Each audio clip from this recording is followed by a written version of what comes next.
People often want to have a more finished look when they go into visualization. If you're working with interiors, having seams and stitches makes a big difference visually. The operation of adding stitches and seams into the design has been laborious until this release of Alias.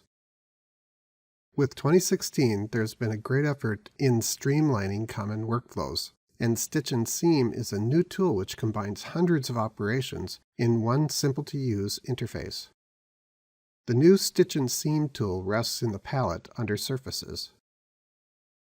It currently provides three options: Join, which is a seam, French, which is a seam and a straight stitch, and Baseball, which is a seam and an X-like pattern of stitches.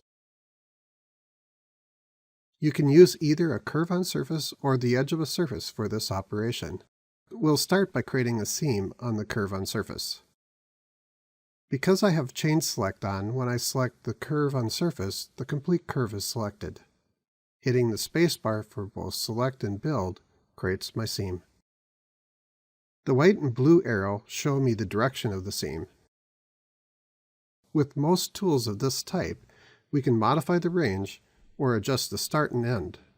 In most cases, I like using the extend for both start and end to ensure that the surface extends beyond the host surfaces.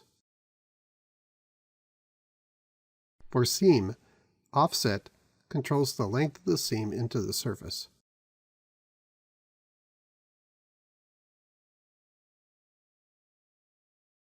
Depth controls how deep the seam is. Shape controls the approach of the seam. Gap tool allows you to put a gap between the seam edges.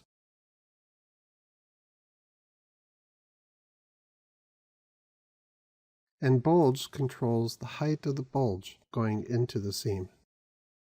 Common to many tools of this interface are an A and B control. This controls which sides gets the option.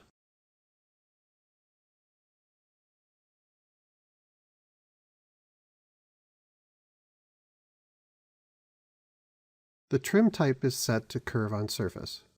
Switching to automatic will automatically trim the surfaces.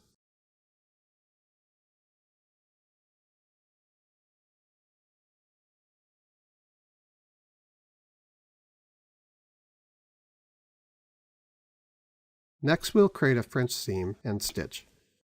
After selecting the top surface chain, we'll select each adjacent surface.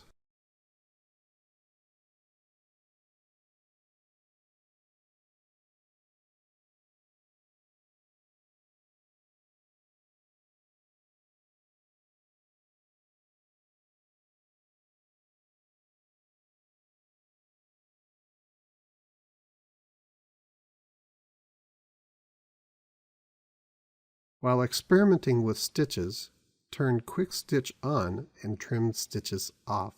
This will speed up your operations. And then once you've determined all the parameters, reverse the order of these switches to create the final surfaces. The Stitches control panel is added and gives us control over the stitch parameters.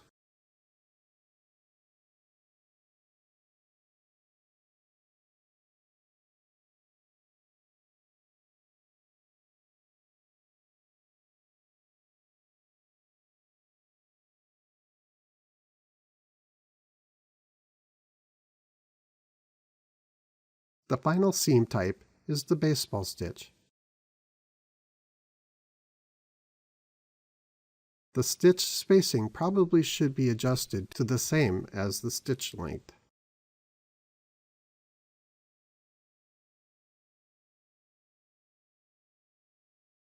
After building this, the stitches don't look right, and this is because the depth is set too low. Reducing the depth to 1 makes a great stitch pattern.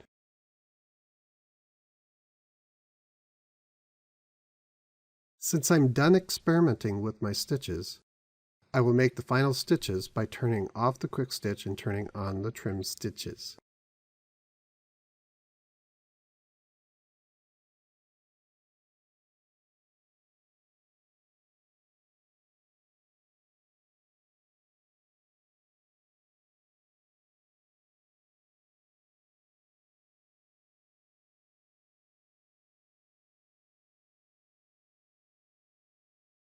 The last operation is to assign a light fabric to the stitches.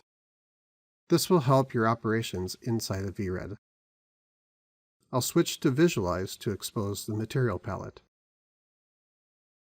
By extending the object lister to the auto stitch, we can see that there are 2 seams and 2 stitches. I'll select the first stitch and assign the lighter color. Then I'll repeat the process for the second stitch. In just minutes, we've been able to create seams and stitches that will be used inside of VRED. This process has moved from a laborious process to something that can be done by most Alias users in a minimum amount of time.